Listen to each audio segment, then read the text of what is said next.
اچھا، پھر بچوں کو دودھ پلانے والی ماؤں کا بڑا مسئلہ آتا ہے. کتنا بھی ہم اس کو پھیلائیں ان مسئلوں کو، لیکن لوگ خواتین پھر بھی اس بات کو سمجھتی نہیں. دیکھیے، اس کے اندر بھی یہ ہے کہ اگر ماں کسی وجہ سے اس کمی کو پورا کر سکتی، مثلا بچے کو فیڈ مکمل طور پر نہیں مل رہی، لیکن ماں یہ کر سکتی ہے کہ مثلا ڈبے کا دودھ لگا سکتی، یعنی اس کو سپلیمنٹ یا کمپلیمنٹ کرنے کے لیے ایک لحاظ سے کمی اگر ہو رہی ہے تو اس کمی کو کسی بیرونی ذرائع سے پورا کر دے. مثلا کوئی اور دودھ جو جانور کا دودھ ہو، خواہ وہ یا ڈبے وغیرہ کا دودھ ہو، اس کمی پوری ہو سکتی ہے اس سے مکمل طور پر، یا اس کے ساتھ کچھ یہ پلائے، کچھ بچہ جو ہے وہ ڈبے وغیرہ کا استعمال کر لے، تب بھی اس عورت کو روزہ چھوڑنے کی اجازت نہیں ملے گی. یعنی اگر وہ سوائے اس کے کوئی ایسی کنڈیشن ہو جائے کہ بعض اوقات یہ ہوتا ہے کہ بچہ ایک دفعہ ڈبے کے دودھ کی طرف چلا جاتا ہے تو پھر واپس ماں کے دودھ کی طرف نہیں آ پاتا، یا مثلا ڈبے کا دودھ جو ہے وہ موافق نہیں آ رہا ہے، بہت سو کو کانسٹیپیشن ہو رہا ہے، کسی کو ڈائریا ہو جاتا ہے، کچھ کنسنٹریشن ماؤں کو نہیں پتا ہوتی کہ کتنا مثلا اس میں ملانا چاہیے، پانی کتنا ہو، دودھ کتنا ڈالا جائے اس کے اندر، یا بچوں کو کوئی ڈائریا، کوئی انٹالرنس ہو رہی ہے اس سے، کوئی الرجک ری ایکشن ہو رہا ہے، کوئی بھی اس طرح کی بات کہ جس سے بچہ بیرونی کوئی اور دودھ نہ لے سکے، اور ماں اگر پلا رہی ہے تو بچے کو کمی ہو رہی ہے، نقصان پہنچ رہا ہے، یا ماں کے اندر کوئی ایسی کمی ہو رہی ہے اور نقصان پہنچ رہا ہے، تو پھر اس دودھ پلانے والی ماں کو اجازت ہے کہ روزہ چھوڑ سکتی، لیکن اور وہ فدیہ دے گی اس کے بعد. لیکن اگر مختلف طریقوں سے اگر یہ کمی کو پورا کر سکتی ہے تو اس کے لیے لازم ہے کہ یہ روزہ نہیں چھوڑے اور دیگر ذرائع کو اختیار کرے. تو اصول یہ بنا کہ اگر روزہ رکھنے کی وجہ سے دودھ کی کمی کو مصنوعی طور پر پورا کیا جا سکتا ہے تو ماں کے لیے روزہ چھوڑنا جائز نہیں ہے. لیکن اگر مکمل انحصار بچے کا ماں کے دودھ پر ہی ہو، کوئی دوسرا طریقہ اس کی کمی کو پورا کرنے کا نہ ہو، جو میں نے وجوہات بتائیں کہ اس کو کوئی ایسی کمپلیکیشن ہو رہی ہے، بچے کے لیے موافق نہیں ہو پا رہا ہے، اس کو وہ ایڈجسٹ نہیں کر پا رہا ہے کسی طریقے سے وہ بچہ، اور اس کو نقصان پہنچ رہا ہے،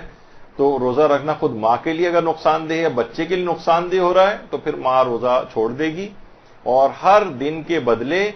وہ ایک فدیہ دے گی کسی مستحق مومن کو، اور رمضان کے بعد اس روزے کی قضا بھی کرنا ہوگی.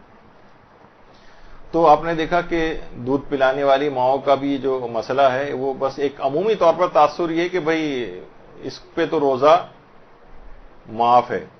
ایسا نہیں ہے، بلکہ وہ حتی الامکان وہ روزہ رکھے گی، اور جب وہ روزہ رکھنے شروع کرے کوئی مائنڈ میک اپ اپنا کر لے اور اپنی غذا وزا کا خیال کرے تو آپ دیکھیں گے کیا ایسی چیز ہوگی. اگر آپ دیکھیں تو سحر اور افطار اور اس کے بعد کے پیریڈ میں آدمی اتنا، اگر آپ روزانہ کی کیلکولیشن کریں تو عام دنوں میں بھی آپ اتنا پانی وغیرہ نہیں پیتی ہیں یا اتنی غذا نہیں کھا پاتی جتنا رمضان میں کھا لیتی ہیں. تو جب کوئی چیز کی کمی واقع نہیں ہو رہی ہے تو پھر روزہ چھوڑنے کا ایسا کوئی جواز نہیں بنتا ہے، سوائے اس کے کوئی استثنائی موارد ہوں تو پھر ایک الگ بات بنتی ہے. تو کسی بھی طریقے سے اگر اس کمی کو پورا کر کے وہ روزہ رکھ سکتی ہو تو ضروری ہے کہ روزہ رکھے. اچھا، یہ فدیہ کب دیں یا عورتیں حاملہ یا دودھ پلانے والی؟ جب یہ واقعی ایسی صورتحال ہو جائے جو ہم نے ڈسکس کی کہ اس کو اب فدیہ دینا ہے، تو کیا وہ یہ کر سکتی ہے کہ بھئی مجھے تو پورے مہینے یہ کیفیت رہے گی، آگے کے دنوں میں یہ کیفیت رہے گی تو میں ابھی سے یہ فدیہ نکال دوں؟ نہیں، وہ یہ نہیں کر سکتی. جو دن آگے بڑھتے جائیں اور وہ روزہ اس سے چھوٹتا جائے، وہ دن گزرنے کے بعد اس کا فدیہ دے، ایڈوانس میں نہیں دے سکتی. یعنی حاملہ ہو یا دودھ پلانے والی عورتیں وہ پورے مہینے کا ایڈوانس میں، جتنے بھی دن وہ نہیں رکھ پا رہی اس کا ایڈوانس میں دے کہ نہیں اب تو مشکل ہے کہ میں ایک ہفتے تک مثلا روزہ رکھ سکوں جو میری صورتحال ہے، تو ایڈوانس میں نہیں دے سکتی، ایک ایک دن گزرنے کے بعد بھی دے سکتی ہے. یا یہ بھی کر سکتی ہے کہ ابھی فوراً نہ دے، عید وغیرہ ہو جائے اور ایک ساتھ پھر جتنے بھی روزے چھوڑے ہیں اس کے چھوٹے ہیں، اس طرح سے ان کی قضا تو جب کبھی وہ پورے سال میں انجام دے گی اس کے پاس وقت ہے. فدیہ بھی کوشش تو کرے کہ جتنی جلد ہو سکے دے دے، لیکن یہ بعد میں بھی ادا کر سکتی. فوراً واجب نہیں کہ ادھر وہ دن گزرا اور فوراً اسی دن اس کو فدیہ دینا ہے. رمضان میں بھی ایک ایک دن گزرنے کے بعد بھی دے سکتی ہے، اور بہت سارے دن اس طرح سے جمع ہو جائیں تو اس کے بعد بھی اکٹھے ان کا فدیہ بعد میں بھی ادا کیا جا سکتا ہے. اور رمضان کے بعد تو وہ قضا انجام دیں گی ہی. تو بہت سی خواتین کو یہ دیکھا گیا ہے اور بہت سے مریضوں کو بھی دیکھا گیا ہے